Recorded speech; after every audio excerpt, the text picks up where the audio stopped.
Mas Cheryl Marshall teve uma infância perfeitamente saudável. No entanto, assim que entrou na puberdade, surgiu um sintoma bizarro e preocupante. Cheryl Marshall cresceu em Toronto na década de 1970 e logo aprendeu a cuidar de si mesma. Minha mãe trabalhava muito. Ela trabalhava à tarde e à noite, e às vezes dobrava. Cheryl começou a passar todo o seu tempo livre na escola e logo encontrou o equilíbrio entre os estudos e os esportes. Eu era muito atlética, participei da equipe de corrida e vi que tinha talento. Era um grande evento social e muitos jovens compareciam. Mas no verão, antes do início da 7ª série, Cheryl percebeu que estava suando mais do que de costume e sentiu que estava com um cheiro diferente e estranho. Parecia cheiro de bolor. Imagine que você está no sol, fazendo esforço e suando muito. Esse era o tipo de cheiro.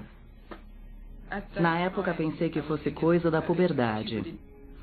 E quando Cheryl voltou à escola no outono, o cheiro de seu corpo estava ainda pior.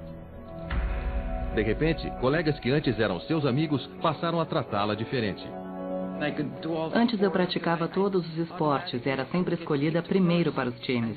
Mas isso deixou de acontecer. Acabei sendo a última escolhida. Percebi que ninguém me queria na sua equipe. Eu me sentia estranha, como se alguma coisa estivesse errada comigo. Envergonhada e constrangida, Cheryl procurou ajuda com a mãe. Ela me perguntou, você já tomou banho? Sem saber que eu havia tomado banho 15 minutos antes. Mas eu não discuti. Tomei outro banho. Acho que ela não percebia que havia um problema. Então Cheryl decidiu ela mesma procurar uma solução. Achei que devia talvez mudar de desodorante porque não estava usando um que funcionasse. Foi assim que comecei a enfrentar o problema. Ela logo começou a gastar a mesada experimentando desodorantes. Tentei todos, talvez 2 ou 3 vezes. Ao final do ano, Cheryl já havia experimentado mais de 20 desodorantes e outros tantos sabonetes e talcos, mas nenhum deles ajudou a diminuir o cheiro ruim que parecia acompanhá-la por toda parte. Mortificada, ela sofria em silêncio. Não sei se teria sido mais fácil se eu tivesse contado aos professores, talvez falado com a minha mãe, mas não fiz isso. Ao final da 8ª série, ela passava cada vez mais tempo sozinha e o mais longe possível das zombarias incessantes. Eu me lembro de um incidente em que um garoto apontou para mim como se estivesse segurando uma arma e disse, vou detonar o seu sovaco fedorento. Eu me senti mal, envergonhada, humilhada. Há 3 anos, Cheryl Marshall, de Toronto, vinha exalando um odor estranho e intenso que era desagradável a praticamente todo mundo que ela encontrava. Eu era a garota fedida da classe.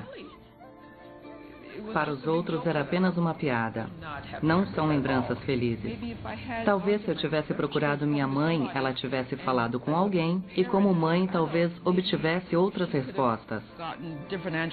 Mas ela não queria incomodar a mãe que a criava sozinha com mais um problema. Por isso Cheryl fez o possível para lidar com o estresse sozinha.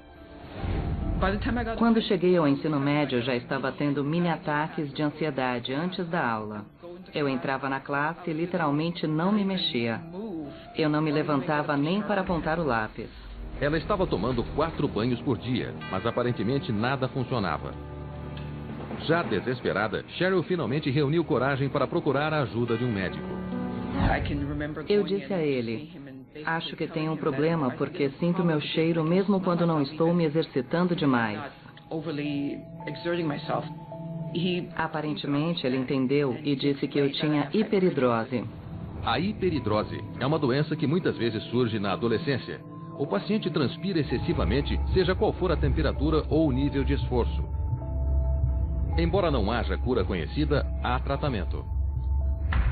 O médico da família receitou um desodorante muito forte. Fiquei contente, imaginando que iria funcionar. Pela primeira vez em 5 anos, Cheryl teve esperança de voltar a levar uma vida normal. Segui todas as instruções. Ele disse para cobrir as axilas com filme de PVC antes de dormir. Na primeira noite, percebi que a transpiração diminuiu um pouco, mas tive de parar porque tive uma irritação. A pele acabou descascando de tão forte que era o desodorante. Desanimada com a experiência, Cheryl voltou ao médico, esperando que ele recomendasse outro tratamento. Ele havia esgotado todas as opções que tinha para me ajudar. Àquela altura, eu precisava de um especialista. Ele sugeriu que ela consultasse um dermatologista. E 5 dias depois, Cheryl foi à consulta.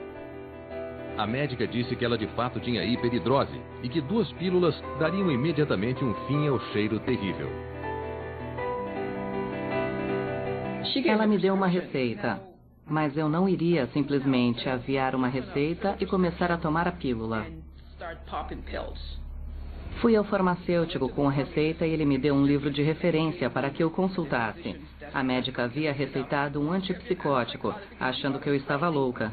Fiquei espantada, porque eu sabia que não estava louca. De volta à estaca zero, Cheryl voltou ao médico da família, exigindo que ele a ajudasse a encontrar uma solução para o seu problema. A próxima conclusão óbvia do médico foi: se ela ainda tem um problema, vamos extrair a causa do problema. Ele explicou que o único tratamento definitivo para a hiperidrose é a remoção cirúrgica das glândulas de suor superativas. Achei que aquilo iria funcionar. Vamos retirar as glândulas e fim do problema. Cheryl estava com medo da cirurgia, mas seu desespero para se livrar do odor que exalava era maior. Fiz a cirurgia e quando acordei estava com curativos embaixo do braço. Tive muita esperança, porque eu havia tomado uma medida radical para resolver o problema. E pensei que dali em diante eu poderia fazer tudo o que até então tinha vontade, mas não fazia. No entanto, 72 horas depois, seu otimismo foi abalado. O cheiro voltou. Fiquei arrasada. É a melhor palavra para descrever o que senti. Porque, obviamente, não era o resultado que eu esperava. Não havia uma gota de suor nas axilas, não havia mais glândulas de suor. Então, de onde vinha o cheiro? Triste e confusa, Cheryl resignou-se a viver com o odor desagradável e passou o ano seguinte vivendo um dia de cada vez. Até que em junho de 1984, ela terminou o ensino médio e tomou uma decisão crucial. Assim que terminei o ensino médio, fui à escola de enfermagem. Fiz a inscrição e fui aceita, que deveria começar em setembro, mas entrei em pânico. Preocupada com seu problema, no último instante, Cheryl desistiu da escola e do seu sonho de se tornar enfermeira. Mas, surpreendentemente, nessa mesma época, outro sonho se realizou sem que ela fizesse qualquer esforço. Quando a conheci, vi que era uma pessoa totalmente diferente. E foi isso que me atraiu. O fato de que tinha uma identidade própria. Fiquei preocupada e não disse nada a ele na época. Não queria que se assustasse. Mas no primeiro encontro, quando ela e Russell esperavam para entrar no cinema, outra pessoa da fila ressaltou o problema de Cheryl com toda clareza. Ela estava ao lado daquela pessoa que olhou para ela e disse: "Que cheiro é esse?" Eu não sabia como reagir, se deveria brigar com a pessoa ou dizer algo para defender Cheryl. Horrorizada com o incidente, Cheryl viu que teria de dizer a Russell exatamente o que estava acontecendo. Eu disse a ele: às vezes tenho um cheirinho. Eu nunca percebi e nunca me incomodou como futuro marido ou namorado. Acho que ele gostava de mim e acredito que ele estava sendo educado. Mesmo tendo encontrado alguém que via além do seu problema, Cheryl continuava se sentindo socialmente excluída. Como próximo passo, Russell sugeriu que ela consultasse um internista que examinasse além dos pontos óbvios. A médica fez uma prova de função hepática porque esse é um dos sintomas de hepatite ou de algum tipo de problema do fígado. Cheryl ficou assustada quando soube que poderia ter contraído uma doença tão grave. Excluído o problema do cheiro, ela sempre foi perfeitamente saudável. Mas todos os exames que ela fez tiveram resultado normal. A médica sugeriu que Cheryl poderia estar sofrendo de uma grave bromidrose, que é suor com cheiro desagradável. Embora sua causa seja desconhecida, os especialistas acreditam que quando certas substâncias químicas do corpo interagem com as bactérias na superfície da pele, podem ocorrer formas intensas de cheiro desagradável. Pensei que esse fosse o diagnóstico certo. Eu podia dizer, o que eu tenho é isto. Você fica feliz quando alguém lhe diz o nome de alguma coisa. E aquilo fazia mais sentido do que a hiperidrose. Não há cura, mas existem tratamentos tópicos com antibióticos.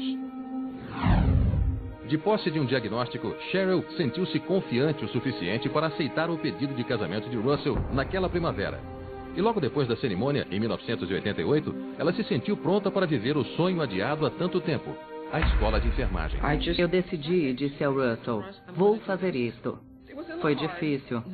Era uma escola para adultos que não iriam me ridicularizar como acontecia na 8ª série.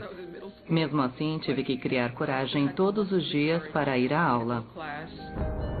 Cheryl formou-se em 1992 e o casal logo mudou-se para a Flórida, onde ela começou a trabalhar em um hospital. Era a chance de um recomeço, mas Cheryl continuava apreensiva e logo um ciclo conhecido começou a surgir. Quando nos conhecemos, ela ficava mais sozinha. Não passava muito tempo com as outras pessoas. Com o passar dos anos, criei uma armadura de proteção, mas de vez em quando surge uma rachadura. Trabalhávamos num centro de reabilitação e as pessoas que ela chefiava comentavam que ela cheirava mal e que era um problema de higiene, como uma pessoa que vai para a academia e depois não toma banho. Quando ela chegava em casa, era óbvio que algo estava incomodando e vi que ela estava com um problema muito sério. Cheryl fazia o possível para ignorar os comentários cruéis, mas por dentro ela estava fervendo. Ficou dolorosamente óbvio que aquelas pessoas eram apenas versões maiores das crianças que estudaram comigo. Elas iriam me constranger e aí pensei, eu não vou aguentar isso. Durante mais de 20 anos, Cheryl Marshall convivia com uma doença que a impedia de se socializar e provocava um cheiro desagradável. Mas aparentemente, nenhum médico sabia como tratá-la. Você chega a um ponto em que não quer mais ver outro médico. Então Cheryl decidiu agir por conta própria. Graças à internet, eu aprendi a pesquisar e a encomendar uma porção de coisas do mundo todo. Comecei a ver uma porção de produtos pela casa. Eu entrava no banheiro e pensava, o que é isso? Quando nenhum dos produtos funcionou, ela procurou um cirurgião plástico. Encontrei um artigo que dizia, o Botox deixa o suor com um cheiro mais doce. Levei o artigo e paguei $1000. Em retrospecto, foi uma tolice, porque as minhas glândulas de suor já tinham sido removidas. Percebendo que estava jogando dinheiro fora com tratamentos que nunca resolveriam seu problema, Cheryl redirecionou sua energia. Usando seus conhecimentos de enfermeira como guia, ela começou uma ampla investigação sobre uma série de doenças. E no verão de 2005, quando navegava pela internet, ela deu sorte. Eu estava pesquisando online quando encontrei um grupo de apoio. Havia umas 4.000 mensagens. Comecei a ler as experiências de todas aquelas pessoas e foi como se alguém acendesse a luz. Fui lendo e encontrei o nome do Dr. Fennessy. Na manhã seguinte, Cheryl entrou em contato com o Dr. Paul Fennessy no seu consultório no Colorado. Era uma mulher muito persistente, tentando descobrir a causa do transtorno. Nosso grupo detectou a doença pela primeira vez em 1970. Hoje existe apenas alguns laboratórios no mundo pesquisando o problema. Ele explicou que sua equipe criou um exame de urina simples que poderia confirmar se ela estava de fato sofrendo dessa doença extremamente rara. Nós damos um kit e o paciente coleta a urina nas 24 horas seguintes. Depois, medimos a quantidade de trimetilamina na urina. A trimetilamina é uma substância química formada no intestino durante o processo digestivo. Ela é depois transportada para o fígado para ser quebrada e excretada pela urina. Fiquei muito ansiosa porque se desse negativo eu estaria praticamente de volta à estaca zero. E o que fazer? Cheryl fez a coleta e enviou as amostras para o laboratório. Ela então passou os 2 meses seguintes tentando conter a expectativa. Eu disse a Russell, e se der negativo? O que vou fazer? Porque eu precisava saber. Já haviam se passado 30 anos. 30 anos, literalmente. Quando examinamos a amostra, constatamos que ela estava com uma proporção de 50-50 entre a trimetilamina e o óxido de trimetilamina. Portanto, ficou claro que suas enzimas não estavam funcionando corretamente. E isso é trimetilaminúria. A trimetilaminúria, também conhecida como T-mal, é um transtorno metabólico raro no qual o fígado não consegue processar a trimetilamina, que muitas vezes tem cheiro de peixe podre. Com o tempo, a substância se acumula no corpo, fazendo com que pacientes como Cheryl exalem um odor forte e desagradável.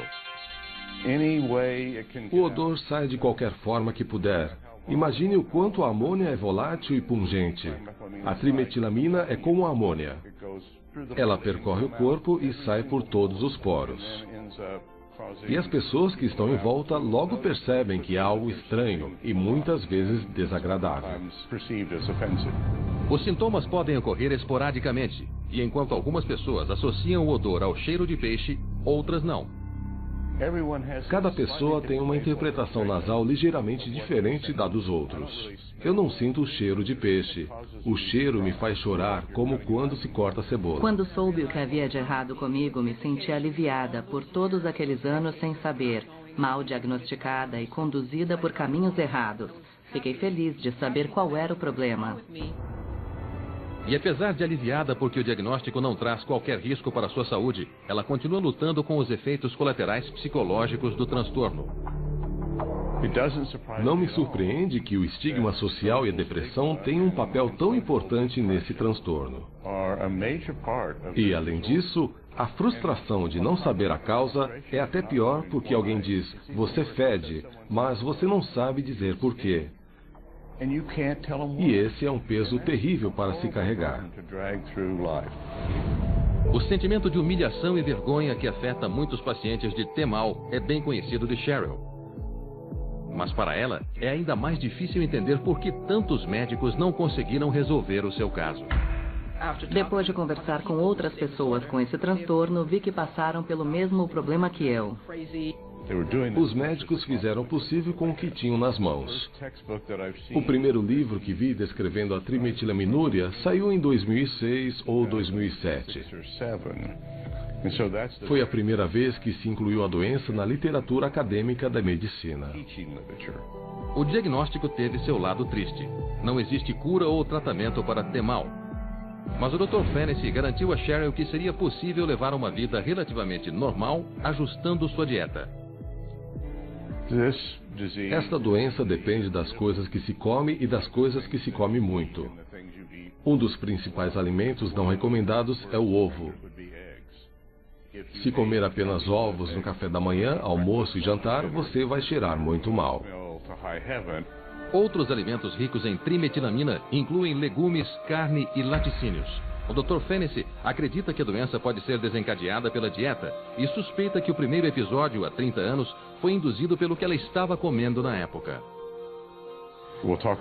Os adolescentes comem todo tipo de coisa e escolhem as coisas de que gostam e não o que os pais gostariam que comessem. Mas são alimentos que têm uma quantidade enorme de precursores da trimetilamina. E isso faz com que uma doença que já estava ali se torne muito perceptível. Hoje, Cheryl controla o odor prestando atenção à comida que traz para casa. A dieta dela mudou muito. Adora o peixe, mas para ela é um dos alimentos problemáticos, então não comemos mais. Deus o abençoe, eu o amo muito. Ele dá todo o apoio e ficou ao meu lado esse tempo todo. Mas acima de tudo, o diagnóstico deu a Cheryl a coragem de encarar o mundo sem constrangimento. Acho que agora ela enfrentou a situação. Está muito mais positiva. Tive de fazer muita coisa sozinha porque os médicos não tinham informações. Quero deixar tudo isso para trás. Acho que me tornei uma pessoa mais forte.